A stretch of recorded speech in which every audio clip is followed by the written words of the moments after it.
तो hello students, welcome to our classes. Students, जो आज का टॉपिक है काफ़ी इंपॉर्टेंट है। तो हम थ्योरम करने वाले हैं अपनी, ठीक है। तो थ्योरम क्या है, सबसे पहले पढ़ लेते हैं इसको। एच बी एन एबिलियन सब ग्रुप ऑफ ग्रुप जी। तो एक ग्रुप है जी, उसका एबिलियन सब ग्रुप है एच, और आपको बताना है कि जो एच है वो नॉर्मल सब ग्रुप होगा सी ऑफ एच। और सी ऑफ एच क्या होता है? सेंट्रलाइजर ऑफ एच। और ये हमने प्रीवियस वीडियोस में पढ़ा हुआ है कि सेंट्रलाइजर क्या होता है। तो अगर आप में से कोई ऐसा जो आज ये वीडियो फर्स्ट टाइम देख रहा है तो प्रीवियस लेक्चर पहले वो अटेंड कर ले, ठीक है। तो आपके पास क्या है, आपको एक दिया है एच दिया है जो एबिलियन ग्रुप है, ठीक है। और वो एबिलियन ग्रुप भी है और सब ग्रुप भी है, किसका? ग्रुप जी का, ठीक है। तो स्टार्ट करते हैं इस थ्योरम का प्रूफ। ये आपके पास जी है और एच इसका एक सब ग्रुप है, और ये सब ग्रुप एबिलियन है। एबिलियन का मतलब है, हम आगे एक प्रॉपर्टी यूज़ करेंगे कि अगर मैं इसमें से दो नंबर्स निकालूंगा ए और बी, चाहे मैं ए इंटू बी करूँ, बी इंटू ए करूँ, आंसर आएगा सेम। तो ये हम यूज़ करेंगे। फिर आपको बताना है कि एच नॉर्मल सब ग्रुप है। ये जो एच है वो नॉर्मल सब ग्रुप है किसका? सी ऑफ एच का। अब देखो, पहले आप ये समझ लो कि अगर ये ग्रुप है जी, अगर ये ग्रुप है जी, ठीक है, और जो सी ऑफ एच है वो सेंट्रलाइजर होता है किसका? एच का। और हमने प्रीवियस लेक्चर्स में पढ़ा है कि जो सी ऑफ एच है वो सब ग्रुप होता है। वो किसका? वो सब ग्रुप होता है किसका? जी का। सी ऑफ एच हमेशा सब ग्रुप होता है जी का, अगर एच सब ग्रुप है जी का। ये हमने पहले का पढ़ा हुआ है। अभी आपको बस ये प्रूफ करना है कि नॉर्मल सब ग्रुप है। अब ये जो लाइन है कि जो सी ऑफ एच है वो सब ग्रुप है किसका? जी का, वो हम इधर डायरेक्ट यूज़ कर रहे हैं। प्रीवियस लेक्चर में आपको प्रूफ किया, अब शायद वो थर्ड लेक्चर है, कौन सा लेक्चर है मेरे को इतना याद नहीं है, मगर आपको प्रूफ करके बताया है। तो आई होप आप समझ गए होंगे, ठीक है। तो अब इसको हम स्टार्ट करेंगे। क्या करेंगे? सबसे पहले हमने बताना है कि जो हमें दिया हुआ है उसका मीनिंग क्या है। तो हमने ले लिया एच एक एबिलियन ग्रुप है। ये क्वेश्चन में दिया है कि आपके पास एच क्या है? एक एबिलियन ग्रुप है, ठीक है। और सी एच है। सी एच क्या होता है ये भी मैंने आपको बताया है। सी एच के पास वो सारे एलिमेंट्स होते हैं जी के। सी एच के पास वो सारे एलिमेंट्स होते हैं किसके? जी के, जो बाकी जो एच के एलिमेंट्स हैं उनके साथ कम्यूट कर रहे होंगे। देखो है क्या है, मैं आपको एक सेकंड बताता हूँ। मैं पूरा नहीं बताऊंगा क्योंकि मैंने ये प्रीवियस लेक्चर में आपको बताया हुआ है, ठीक है। अब मैं अगर इधर सी एच समझाने लग पड़ा तो ये थ्योरम भी रह जाएगी, रिजल्ट भी रह जाएगा।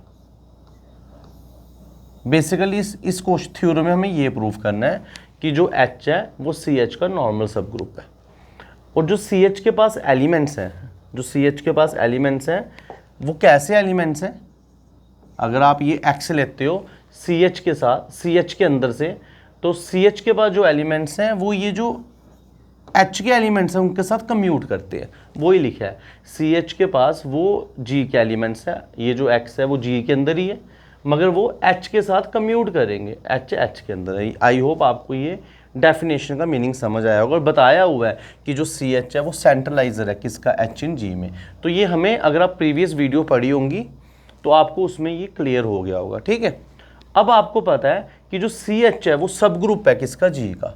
ये हमने उन वीडियोस में प्रूफ ऑलरेडी किया है। तो अगर आपको ये थ्योरम ज़्यादा मार्क्स की आती है तो आप इसमें सी एच को सब ग्रुप भी प्रूफ कर देना। मगर अगर आपको ये कम मार्क्स की आती है तो सीधे लिख देना as we know that C H sub group है जी का। जो ये सी एच है, ये जो ये वाला सेट है सी एच, ये सब ग्रुप है जी का, ठीक है। अब हमें बस ये प्रूफ करना है कि जो एच है वो सब ग्रुप है सी ऑफ एच का। देखो, अगर मैंने प्रूफ कर दिया ये जो एच है वो सी ऑफ एच का सब ग्रुप है, और हमें पहले ही पता है जो सी ऑफ एच है वो जी का सब ग्रुप है, ठीक है। तो एच भी सी ऑफ एच का क्या होगा? सब ग्रुप होगा। आपको इस क्वेश्चन में प्रूफ करना है कि जो एच है वो नॉर्मल सब ग्रुप है सी ऑफ एच का। नॉर्मल सब ग्रुप तभी प्रूफ होगा जब एच सब ग्रुप होगा सी ऑफ एच का। जब जो ये एच है वो सब ग्रुप होगा किसका? सी ऑफ एच का। तो पहले मेरा टास्क है कि मैं एच को सब ग्रुप प्रूफ करूं सी ऑफ एच का। और एच को सब ग्रुप सी ऑफ एच का कैसे प्रूफ करूंगा वो अभी हम करेंगे। Now we shall prove that H is a सब group of C of H. अब ये हमें प्रूव करना है। आई होप आप समझ गए होंगे कि ये क्वेश्चन में गिवन है, ये जो क्वेश्चन में गिवन है उसका मीनिंग है, और ये हमें एक रिजल्ट पहले का पता है जो मैंने आगे यूज़ करना है कि सी ऑफ एच सब ग्रुप है जी का, ठीक है। वो कैसे यूज़ करूंगा अभी मैं थोड़े टाइम के बाद प्रूफ करूंगा कि ये जो एच सेट है वो सब ग्रुप है सी ऑफ एच का, और हमें पता है सी ऑफ एच सब ग्रुप है जी का, तो एच भी सब ग्रुप किसका होगा? सी ऑफ एच का, ठीक है। तो ये अभी हम आगे प्रूफ करेंगे। आई होप आपको पता चल गया होगा हमने क्या करना है। तो सबसे पहले एच एबिलियन क्वेश्चन में गिवन है। सी ऑफ एच का मीनिंग वो सारे जी के एलिमेंट्स हैं जो एच के एलिमेंट के साथ क्या कर रहे हैं, कम्यूट कर रहे हैं। और हमें एक रिजल्ट पता है कि ये जो सी ऑफ एच है वो सब ग्रुप है जी का। हमें प्रूफ करना है एच नॉर्मल सब ग्रुप है सी ऑफ एच का। तो नॉर्मल तभी प्रूफ होगा जब पहले एच सब ग्रुप बनेगा, इसलिए मैं पहले प्रूफ करूंगा we shall prove that H is a सब group of C of H. पहले मैं प्रूफ करूंगा कि जो ये एच है वो सब ग्रुप है किसका, सी ऑफ एच का। और इसको प्रूफ करने के लिए एक तरीका होता है क्राइटेरिया, मगर अब इस क्वेश्चन में ये रिजल्ट गिवन है तो मैं इसमें एक शॉर्टकट तरीका लगा रहा हूँ। तो आइए उसको स्टार्ट करते हैं, ठीक है। तो आई होप आपको इतना समझ आ गया होगा। तो मैं क्या तरीका लगा रहा हूँ वो मैं आपको बताता हूँ। ये ठीक है, मैं आपको ये अपने हाथ से लिखे हुए नोट्स इसलिए प्रोवाइड कर रहा हूँ ताकि स्टूडेंट्स को जो आपका ये वाला सब्जेक्ट है, इस सब्जेक्ट में थ्योरेटिकल पोर्शन है, आपको नोट्स मिल जाएं अच्छे से लिखे हुए, इसलिए कर रहा हूँ। तो आप स्क्रीनशॉट ले लो, ठीक है। तो वो आपकी चॉइस है, आप क्या करते हो, मेरा काम है समझाना, मैंने आपको बता दिया। तो देखो हम इधर है, ये मैंने डायग्राम बनाई है। एक ग्रुप है जी, उसके अंदर सी ऑफ एच, उसके अंदर एच। आपको इसको देख के याद रह जाएगा क्या कि जो आपने प्रूफ करना है एच सब ग्रुप है किसका, सी ऑफ एच का। सबसे पहले मैं ये प्रूफ करूंगा कि एच सी ऑफ एच का सबसेट है। सबसेट होगा तभी सब ग्रुप बनेगा। अब एच को सी ऑफ एच का सबसेट बताना है तो किसी को किसी का सबसेट कैसे बताते हैं, मैं एक एलिमेंट ले लूँगा एक्स किस में, एच में। मैं एक एलिमेंट लूँगा एक्स किस में, एच में, वो बता दूंगा वो एक्स किस में है, सी ऑफ एच में। अगर आपने ए को बी का सबसेट बताना है तो आपको बस क्या बताना है कि एक्स आप लेके चलोगे ए में और आपको प्रूफ करना है कि वो जो एक्स है वो बी में भी है, तो बन जाएगा ए बी का सबसेट। तो वैसे ही आपको एच को किसका सबसेट बताना है, सी ऑफ एच का। तो आप एक्स लेके चलोगे किस में, एच में, और प्रूफ करोगे कि ये जो एक्स है वो सी ऑफ एच में भी है। तो पहले मैं सबसेट बताऊँगा। तो देखो मैंने एक एच ले लिया एच में, ठीक है। अब मैंने एक्स नहीं लिया, मैंने क्या लिया, एक एच एलिमेंट ले लिया, ठीक है। मैंने क्या ले लिया, एच एलिमेंट ले लिया। आप एक्स भी ले सकते थे। अगर मैंने एच लिया एच में, ठीक है। अब पहले मैं ये रब कर देता हूं ताकि आपको समझ आए। मैंने एक एलिमेंट एच ले लिया एच में, ठीक है। अब ये एच है एच में और एच किस में, जी में। तो इसका मतलब ये एलिमेंट जी में भी होगा। क्यों, क्योंकि एच तो जी का तो सबसेट है ना, एच जी का सबसेट है। आपको भी सबसेट सी ऑफ एच का बताना है तो वही लिखा। अगर एच मैंने एच में लिया तो एच जी में भी होगा क्योंकि एच जी का सबसेट है। आपको पहली लाइन समझ आ गई होगी, ठीक है। फिर अब देखो एच था एबिलियन ग्रुप, एच था एबिलियन ग्रुप, तो वो जी के सारे एलिमेंट के साथ क्या करेगा, कम्यूट करेगा, ठीक है। तो एच के और के एच आ जाएगा सेम, चाहे वो के आप जी का लो चाहे वो एच का लो। अगर एच एबिलियन है तो वो जी के सारे एलिमेंट के साथ कम्यूट करेगा। अगर जी के सारे एलिमेंट के साथ कम्यूट करेगा तो अपने एलिमेंट्स के साथ भी कम्यूट करेगा। तो मैंने एच लिया था किस में, एच में, तो वो अपने सारे के एलिमेंट्स के साथ क्या करेगा, कम्यूट करेगा, क्योंकि वो एबिलियन ग्रुप है। ये उसका रीज़न लिखा है, ठीक है।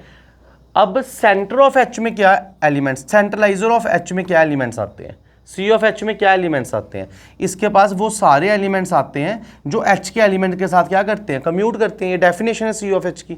सी ऑफ एच में सारे एलिमेंट्स आएंगे जो एच के एलिमेंट के साथ क्या करेंगे, कम्यूट करेंगे, ठीक है। अब एच के एलिमेंट के साथ कौन कम्यूट कर रहा है, हमारा एच कम्यूट कर रहा है। हमारा कौन कम्यूट कर रहा है, एच कम्यूट कर रहा है। अगर स्मॉल एच इस सारे एच के एलिमेंट के साथ कम्यूट कर रहा है तो जो ये स्मॉल एच है वो सी ऑफ एच में भी आ जाएगा। तो इसलिए मैंने लिखा सी ऑफ एच में भी आ जाएगा, सी ऑफ एच में भी आ जाएगा।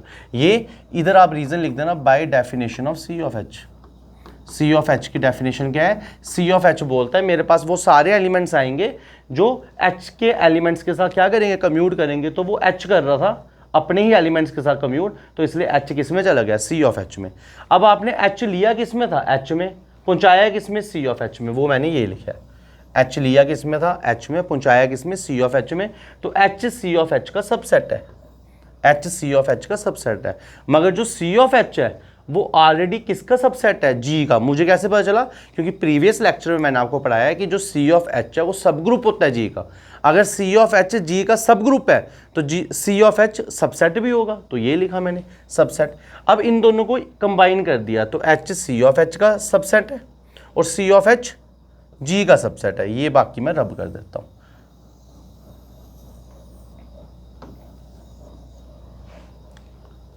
ठीक है, एच किसका सबसेट है, सी ऑफ एच का, और सी ऑफ एच किसका सबसेट है, जी का। अभी हमने क्या प्रूव कर दिया ऊपर ऑलरेडी कि एच जी का सबसेट है और एच सी ऑफ एच का भी सबसेट है, ये हमने प्रूव कर दिया। और सी ऑफ एच किसका सबसेट है, जी का। और हमें ये भी पता है, क्वेश्चन में दिया है एच एक सब ग्रुप है, मतलब एच के पास सारे आइडेंटिटी एलिमेंट्स हैं, सारे इन्वर्स हैं, सारी प्रॉपर्टीज होल्ड कर रहा है। और ये रिजल्ट हमने ऑलरेडी प्रूव किया है कि ये इसका सब ग्रुप है, जो सी ऑफ एच है वो किसका सब ग्रुप है, इसका सब ग्रुप है। सी ऑफ एच जी का सब ग्रुप है, सी ऑफ एच सी जी का सब ग्रुप है, मतलब सी ऑफ एच के पास भी सारे एलिमेंट है। मगर अभी हम बोल रहे हैं ये इसका सबसेट है और ये इसका सबसेट है, तो इसका मतलब जो एच है वो ऑलरेडी सब ग्रुप है और वो इसका सबसेट भी है, तो वो एच है जो इसका भी सब ग्रुप हो जाएगा। एच क्या हो जाएगा, सी ऑफ एच का भी क्या हो जाएगा, सब ग्रुप। क्यों, एच क्वेश्चन में गिवन है सब ग्रुप है, तो इसके पास सारी आइडेंटिटी है, सारे रिजल्ट होल्ड कर रहा है। सी ऑफ एच जी का सब ग्रुप है, वो हमने पहले थ्योरम में प्रूव किया है, तो इसके बाद भी सारी आइडेंटिटी होल्ड कर रही है। और एच इसका सबसेट है और वो सब ग्रुप भी है, तो इसका मतलब वो इसका सब ग्रुप भी हो जाएगा। तो हमने ये जो एच है सी ऑफ एच का नॉर्मल सब ग्रुप प्रूव करना था, उससे पहले मैंने इसको सब ग्रुप प्रूव करना था, और वो सब ग्रुप मैंने प्रूव कर लिया, इनडायरेक्ट वे से प्रूव किया। ठीक है, आई होप आपको ये समझ आया होगा। अगर कोई डाउट है तो अभी थ्योरम को आगे मत बढ़ाना, पहले ही क्लियर करना 3 बार सुन के। ठीक है, टॉपिक कॉम्प्लिकेटेड है, इजी बनाने की पूरी कोशिश की है। ठीक है, तो हमारा एक टास्क कंप्लीट हो गया कि जो एच है वो सब ग्रुप है किसका, सी ऑफ एच का। अब आपको क्या प्रूव करना है कि जो ये एच है सब ग्रुप तो था, मगर ये नॉर्मल सब ग्रुप है। ये कौन सा सब ग्रुप है, नॉर्मल सब ग्रुप। और स्टूडेंट्स एच को नॉर्मल सब ग्रुप कब बोलेंगे, जब वो नॉर्मल सब ग्रुप की कंडीशन को क्या करेगा, सेटिस्फाई। तो ये देखो, ये मेरा सेकंड पॉइंट है, मैं एच को क्या प्रूव करूंगा, normal sub group of C of H. तो देखो नॉर्मल सब ग्रुप की कंडीशन क्या होती है, पहले वो देख लेते हैं। अगर ये जी है और ये एन है, और आपने एन को नॉर्मल सब ग्रुप बताना है जी का, आपने एन को क्या बताना है, नॉर्मल सब ग्रुप जी का, तो आपको एक एलिमेंट लेना है जी से, एक्स किससे लेना है, जी से, और आपको एन लेना है किससे, एन से, और आपको प्रूव करना होता है X N X inverse N में चल जाएगा। ठीक है, तो ये हमने आपको बताया हुआ है। ये अगर आप इस सेमेस्टर में पहुंचे तो आपने प्रीवियस सेमेस्टर में पढ़ा होगा। ठीक है, आपको क्लियर तो दिख रहा है। मैं 1 मिनट कलर चेंज कर लेता हूँ, आपको इससे शायद प्रॉब्लम आ रही होगी।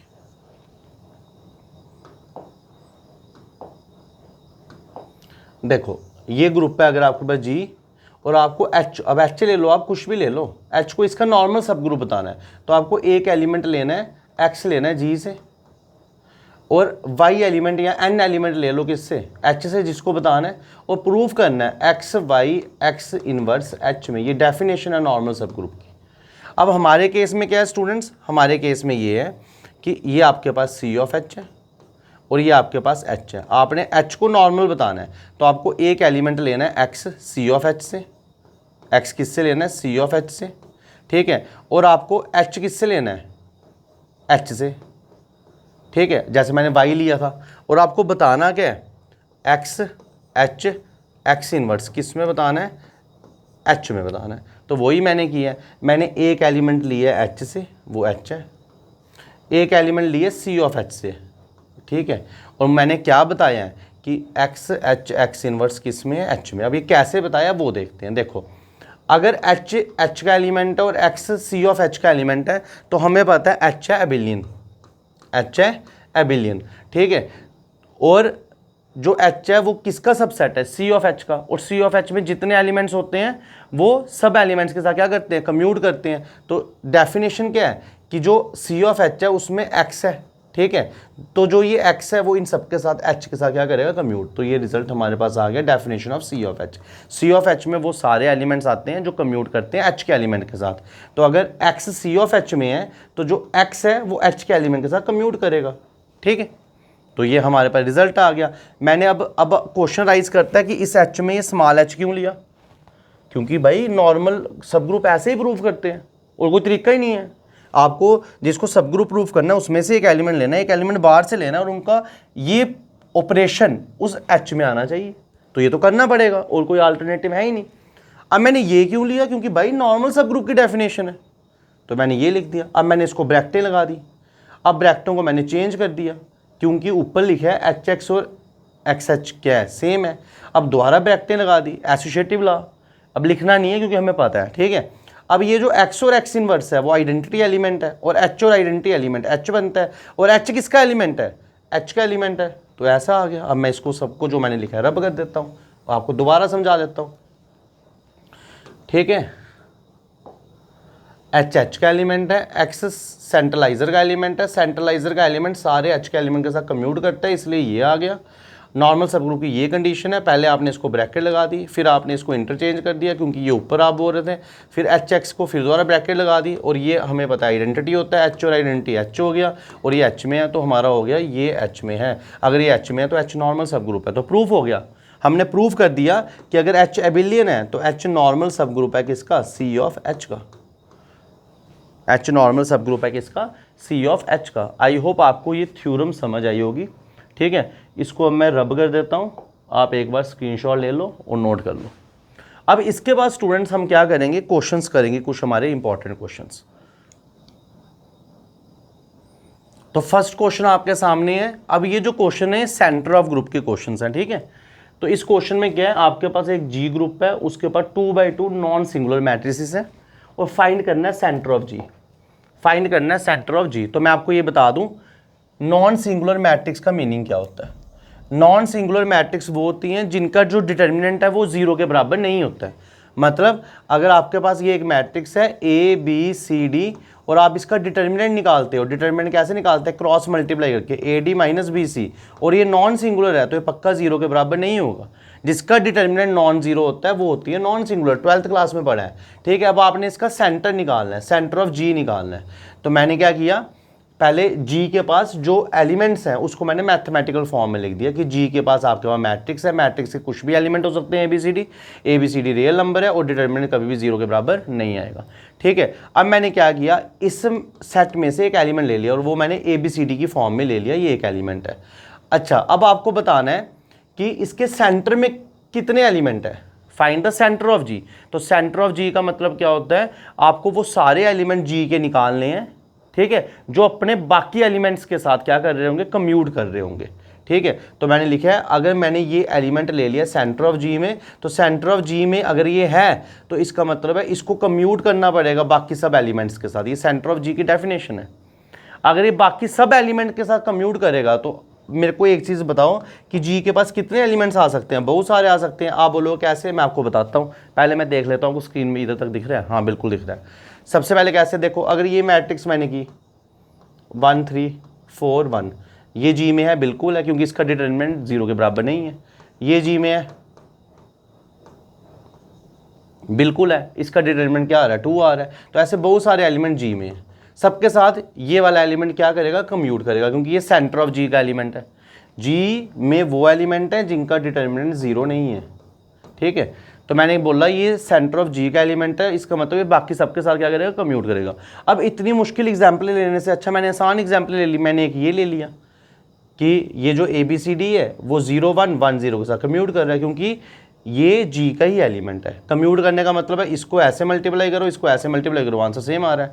और मैंने दो केस ले लिए, यही सेम एलिमेंट इसके साथ भी कम्यूट कर रहा है, और ये एलिमेंट 1 इंटू 1 1 होता है, 1 इंटू 0 0 होता है, 1 माइनस 0 1 होता है। तो ये भी जी का एलिमेंट है, ये भी जी का एलिमेंट है, और ये सबके साथ कम्यूट करेगा, तो ये इन दो पर्टिकुलर एलिमेंट्स के साथ भी क्या कर रहा है, कम्यूट कर रहा है। मैंने ऐसे एग्जाम्पल ले ली, ठीक है। ऐसे आप बहुत सारी एग्जाम्पलें और भी ले सकते हो, मगर आप कोशिश करना 1 1 में लेना। जैसे आपने इधर 1 लगा दिया, 1 1 1, क्योंकि 1 1 का मल्टीप्लाई आसान होता है, ठीक है।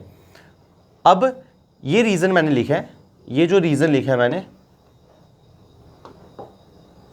ये जो मैंने रीज़न लिखे हैं ये आपने इधर लिख देना साथ में ऐसे करके, ठीक है। क्यों, अब इनके साथ कम्यूट होंगे क्योंकि ये दोनों एलिमेंट्स किसके हैं, जी के हैं। अब मैंने इसका मल्टीप्लाई कर दिया, तो इसका मल्टीप्लाई आप सबको आता है, बी आएगा। इसको इसके साथ मल्टीप्लाई किया, ए आएगा। इसको इसके साथ मल्टीप्लाई किया, डी आएगा। इसको इसके साथ मल्टीप्लाई किया, सी आएगा। और इन दोनों का मल्टीप्लाई ये आएगा, ठीक है। अब ये दोनों मैट्रिक्स हैं इक्वल, तो बी किसके बराबर है, सी के, ए किसके बराबर है, डी के, डी किसके बराबर है, ए के, और सी किसके बराबर है, बी के। मैं आपको ये इसलिए समझा रहा हूँ क्योंकि अभी आप 12th क्लास के बच्चे नहीं हो कि जो आपको मैं मल्टीप्लिकेशन सिखाऊंगा, ठीक है। हम हायर मैथमेटिक्स कर रहे हैं, आपको ये सब कुछ आना चाहिए। वैसे ही मैंने इन दोनों को मल्टीप्लाई किया तो बनेगा ए प्लस बी, इनको मल्टीप्लाई किया तो बनेगा b, फिर c प्लस डी, और ये इनको मल्टीप्लाई किया तो बनेगा a, इनको मल्टीप्लाई किया तो बनेगा b, इनको मल्टीप्लाई किया तो a प्लस c, इनको मल्टीप्लाई किया तो b प्लस डी। ठीक है, तो ये ऐसा बन गया। अब इसके बाद क्या किया स्टूडेंट्स, इसके बाद हमने क्या किया है, इसके बाद आपको ये फाइंड करना है कि ये क्या क्या एलिमेंट लाएगा भाई, कौन से ऐसे एलिमेंट होंगे जो सबके साथ कम्यूट करेंगे, तो वो हमें देखना है। अब मैंने इसको इक्वालिटी लगा दी, तो बी सी के बराबर है, इससे कंक्लूजन निकला बी और सी बराबर, बी और सी बराबर, ठीक है, ए और डी बराबर, ए और डी बराबर, ये कंक्लूजन एक निकाल दिया। इससे निकला ए प्लस बी ए के बराबर, ए प्लस बी ए के बराबर, ये फर्स्ट एंट्री, ठीक है। C plus D A plus C के बराबर, तो सी और सी कैंसिल हो गया, डी और ए बराबर आ गया, ठीक है। अब बी प्लस डी डी के बराबर, वो मैंने ये लिखा, इधर से डी और डी कैंसिल हो गया, बी जीरो आ गया। तो इससे पूरा कंक्लूजन क्या निकला, इससे पूरा कंक्लूजन निकला A is equal to D, वो इधर भी था तो मैंने A is equal to D A की बात लिखा। बी और सी बराबर है और बी क्या है जीरो, तो इन दोनों को कंबाइन कर दिया तो बी और सी के आ गया जीरो। और जब मैंने इस बी को इधर डाला तो ए इज इक्वल टू ए, इसका कोई मतलब ही नहीं रहा, तो हमारे पास ओवरऑल कंक्लूजन ये निकला, A is equal to D, B is equal to C zero. अब जब हमने ये रिजल्ट लगाया तो ए और डी बराबर आ रहा है, बी और सी जीरो आ रहा है, मतलब जो इधर एलिमेंट डालोगे वो सेम, चाहे वो 3 3 हो, चाहे वो 4 4 हो, चाहे 1 1 हो, इधर डालोगे जीरो, तो हमारे पास एलिमेंट ऐसा बन गया। और ये जो एलिमेंट है वो सेंटर ऑफ जी का होगा, क्योंकि मैंने लिया ही सेंटर ऑफ जी से, तो हमें पता चल गया सेंटर ऑफ जी में इन्फिनाइटली मैनी एलिमेंट्स होंगे, बस कंडीशन क्या होगी, ये जो डायगोनल में एलिमेंट्स है वो सेम होने चाहिए। तो ये पहला क्वेश्चन कंप्लीट हो गया कि उसने बोला था सेंटर ऑफ जी में एलिमेंट्स निकालो, तो इसके पास बहुत सारे एलिमेंट्स हैं, ठीक है, बस कंडीशन क्या है कि जो डायगोनल में एलिमेंट्स है वो क्या होने चाहिए, सेम होने चाहिए। आई होप आपको ये समझ आ गया होगा। और ए जीरो नहीं होगा, अगर ए जीरो हो गया तो जी का ही एलिमेंट नहीं, क्योंकि नॉन सिंगुलर मैट्रिक्स ले रहे हो। अगर आपने ए जीरो कर दिया तो ये जी में ही एलिमेंट्स नहीं है, क्यों, क्योंकि आप नॉन सिंगुलर मैट्रिक्स ले रहे हो। अब हमारा सेकंड क्वेश्चन है, ठीक है, तो जो ये सेकंड क्वेश्चन है इसको करेंगे। अब ये भी काफ़ी इंटरेस्टिंग क्वेश्चन है, शायद आपको मुश्किल भी लगे, ठीक है। तो ये जितना भी मैथ है ये सारे मेरे हैंड रिटन नोट्स हैं, आपको सब प्रोवाइड किया जाएगा। सेम हमारा जो कोर्स हम वेदनम क्लासेस भी लेके आ रहे हैं उस पर आपको डिटेल में एक्सप्लेनेशन मिल जाएगी। इसमें हम इंपॉर्टेंट टॉपिक्स करेंगे, और कुछ आपको अभी डेमो दिखा रहा हूँ कि हम कोर्स में कैसे चल रहे हैं। कुछ इंपॉर्टेंट टॉपिक्स करेंगे और उनके क्वेश्चन करेंगे, उसमें आपको कंप्लीट कोर्स मिल जाएगा, ठीक है, रिकॉर्डेड वीडियोस मिल जाएंगी, आपके प्रीवियस ईयर PYQ के जो आंसर्स है वो भी मिल जाएंगे, तो आपको A to Z सब कुछ मिल जाएगा। तो आई होप आप इन सीरीज़ को एंजॉय करोगे और अच्छे से मार्क्स लोगे। सेकेंड क्वेश्चन हमारे सामने है, उसको पढ़ने से पहले हमें 3 4 चीज़ें पता होनी चाहिए, ठीक है। अब मुझे पता है एज ए टीचर, क्योंकि मैं 12 साल से पढ़ा रहा हूँ तकरीबन, कि बच्चों को ये भूल गया होता है सिमेट्री ग्रुप क्या होता है, बच्चे भूल जाते हैं। तो पहले मैं आपको सिमेट्री ग्रुप बता देता हूँ क्या होता है। देखो 2 बातें याद रखना, सिमेट्री ग्रुप होता है SN, N होता है नंबर ऑफ एलिमेंट्स। तो इसने बोला ये जो एग्जाम्पल दी है 1 2 3, मतलब S3 की दी है, किसकी दी है, S3 की। तो हमें ये पता होना चाहिए सबसे पहले सिमेट्री ग्रुप में कितने एलिमेंट्स होते हैं। तो फार्मूला है n फैक्टोरियल, तो इधर आएगा 3 फैक्टोरियल, 3 × 2 × 1, तो 6 एलिमेंट्स होंगे। तो मेरे को ये पता चल गया S3 में मेरे पास 6 एलिमेंट्स हैं। तो स्टूडेंट्स ये आपका S3 है और इसके अंदर कितने एलिमेंट्स हैं, 6 एलिमेंट्स हैं, ये मेरे को पता चल गया, ठीक है। अब हम देखेंगे कैसे करेंगे हम इसको सॉल्व, देखना अब ध्यान से।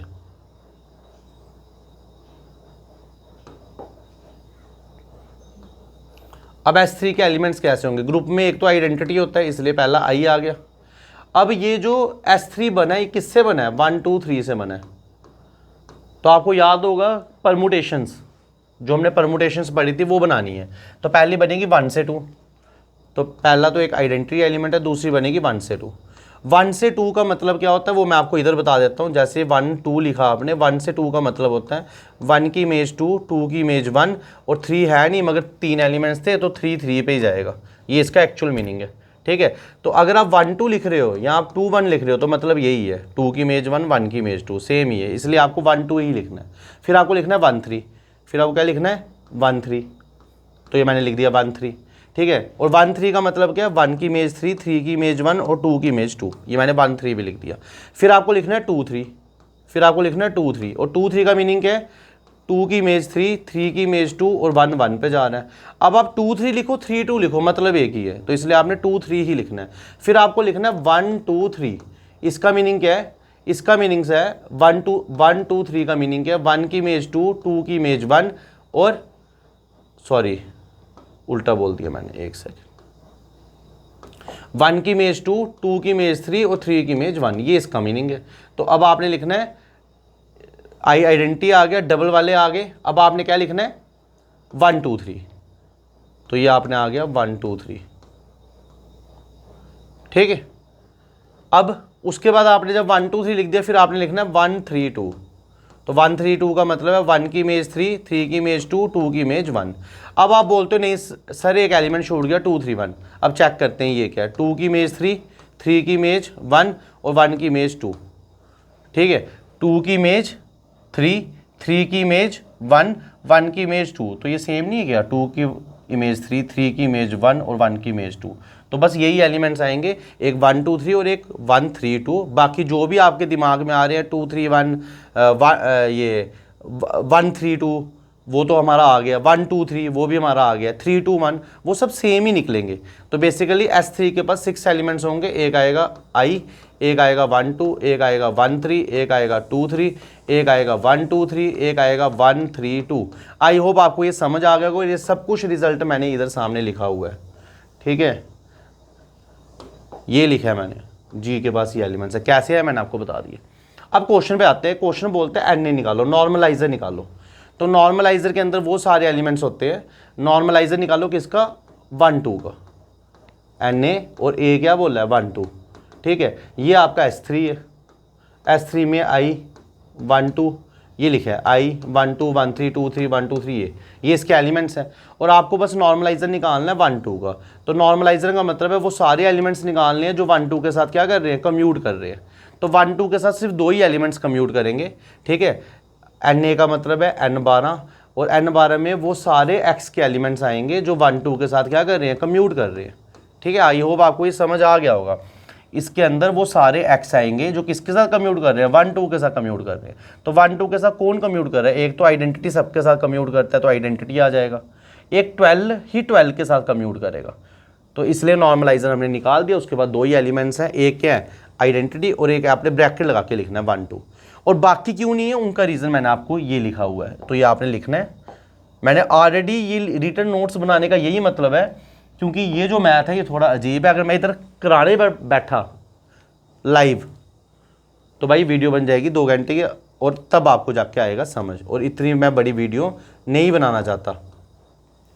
तो नॉर्मलाइजर निकालना है इस 1 2 का, तो 1 2 के साथ वही एलिमेंट आएगा, वो एलिमेंट निकलेगा जो इसके साथ कम्यूट कर रहा है। तो एक आइडेंटिटी कर रहा है और एक 1 2 खुद कर रहा है। बाकी क्यों नहीं कर रही है वो रीज़न है। 1 3 इंटू 1 2 1 3 2 आएगा, और 1 2 इंटू 1 3 1 2 3 आएगा। कैसे आएगा मैं आपको एक करके बता देता हूँ। देखो 1 3 इधर करता हूँ, इधर करता हूँ 1 3 और 1 2, मैं आपको करके बताता हूँ क्या किया। 1 की इमेज 3, 3 की इमेज 1, 2 की इमेज 2, 1 की इमेज 2, 2 की इमेज 1, 3 की इमेज 3, ये मैंने इनका मीनिंग लिखा। अब इसका मल्टीप्लाई ऐसे करना है, 1 है 3 और 3 है 3, तो इसलिए 1 की इमेज 3, 3 की 1 और 1 की 2, इसलिए 3 की 2, 2 की 2 और 2 की 1, तो इसलिए 2 की 2 और 2 से 1, इसलिए 2 की 1। अब इसको कैसे लिखना है, 1 की इमेज 3 तो 1 3, 3 की इमेज 2 और 2 की इमेज 1, तो 1 3 2 आया, इसलिए इधर 1 3 2 आया। ठीक है, मैं आपको 2-3 एग्जाम्पल बताता हूँ, बाकी आप समझदार हो, आप कर सकते हो। जैसे अब आपको ये करना है, जैसे अब आपको करना है 1 2 3 इंटू 1 2। अब पहले इसकी डायग्राम बनानी है, 1 की इमेज 2, 2 की इमेज 3, 3 की इमेज 1। अब इसकी बनानी है 1 की 2, 2 की 1, अब 3 है नहीं तो 3 की 3। अब मल्टीप्लाई करना है, तो 1 की 2 ऐसे, 1 की 2, 2 की आ रही थी 1 तो 1 की 1 आएगी, 2 की 3, 3 की आ रही थी 3, तो 2 ऊपर लिखा, 2 की 3, 3 की 3 आ रही थी तो 3 आएगा, 3 की 1 तो 3 ऊपर लिखा, 3 की 1 और 1 की आ रही है 2, तो ये आएगा। तो देखा जाए इसका आंसर क्या आएगा, 1 1 तो सेम है, तो इसलिए मैं 1 1 को लिखूंगा ही नहीं। ये जो 1 है, ये जो 1 है सेम है, इसलिए मैं लिखूंगा नहीं, तो मैं लिखूंगा बस 2 3। तो देखो हमारा आंसर 2 3 आ रहा है। तो आप देखोगे 1 2 के साथ बाकी कोई एलिमेंट कम्यूट नहीं कर रहा है, बस कौन कम्यूट कर रहा है, एक आई और एक 12, इसलिए नॉर्मलाइजर का आंसर आ गया आई और 12। आई होप आपको ये क्वेश्चन समझ आया होगा। आपकी बुक में एक्सरसाइजों में सीधे सीधे ये क्वेश्चन दिए हुए हैं, ठीक है। तो इस क्वेश्चन का पहला पार्ट हमने कर दिया। अब दूसरा पार्ट आपको बताना है कि इसके सेंटर में कितने एलिमेंट्स हैं। तो सेंटर में कौन से एलिमेंट्स आते हैं, सेंटर ऑफ S3 निकालना है। तो आपको वो सारे एलिमेंट्स निकालने हैं S3 के, ठीक है, जो अपने ही एलिमेंट के साथ क्या कर रहे हैं, कम्यूट कर रहे हैं। तो ऐसा कौन सा एलिमेंट है जो अपने एलिमेंट के साथ सबके साथ क्या करेगा, कम्यूट, वो आइडेंटिटी होता है। तो इसलिए इसका आंसर सिर्फ आई आ गया। और मैंने एक और रिजल्ट लिखा है, ऐसा क्यों है, देखो हमने एक थ्योरम पढ़ी है कि नॉर्मलाइजर, जो नॉर्मलाइजर होता है ए का, ठीक है, और जो सेंटर होता है जी का, सेंटर ऑफ जी हमेशा किसका सबसेट है, नॉर्मलाइजर ऑफ ए का। तो ये सेंटर ऑफ जी नॉर्मलाइजर ए का हमेशा सबसेट है। अभी आपने निकाला था कि जो नॉर्मलाइजर है उसके बाद कितने एलिमेंट्स हैं, आई और 2, ठीक है, नॉर्मलाइजर के बाद कितने एलिमेंट है, आई और 12। तो मतलब जो इसके एलिमेंट होंगे वो इन्हीं दो में से होंगे। तो आई तो सबके साथ कम्यूट करेगा क्योंकि आई तो आइडेंटिटी है, मगर जो 12 है अभी हमने ऊपर देखा था वो 13 के साथ ही कम्यूट नहीं कर रहा है, वो बाकी उनके साथ कम्यूट नहीं करेगा, ठीक है। तो इसलिए सेंटर ऑफ ग्रुप में वो सारे एलिमेंट आते हैं और बाकी सब एलिमेंट के साथ क्या करते हैं, कम्यूट करते हैं, तो वो सिर्फ आई है। तो इसलिए सेंटर ऑफ ग्रुप में इसका आंसर सिर्फ क्या आया, आई आया। तो ये आपके दो पार्ट्स कंप्लीट हो गए जो इस थ्योरम में थे कि सेंटर ऑफ जी निकालो, सेंटर ऑफ जी मतलब वो सारे एलिमेंट निकालो जो इसका, वो सेंटर ऑफ जी में वो सारे एलिमेंट आएंगे जो बाकी एलिमेंट के साथ क्या करेंगे, कम्यूट करेंगे, तो वो इकलौता आइडेंटिटी ही है, ठीक है। अगर आप ये नहीं भी लिखोगे, डायरेक्ट लिख लोगे, तब भी आइडेंटिटी ही है। तो आई होप आपको ये क्वेश्चन, ये थ्योरम्स समझ आई होंगी। ये समझाने में बड़ी मेहनत लगती है, तो आई होप आप भी उतनी मेहनत से पढ़ोगे। तो आज के लेक्चर में इतना ही, मिलते हैं नेक्स्ट लेक्चर में। Thank you students, have a nice day.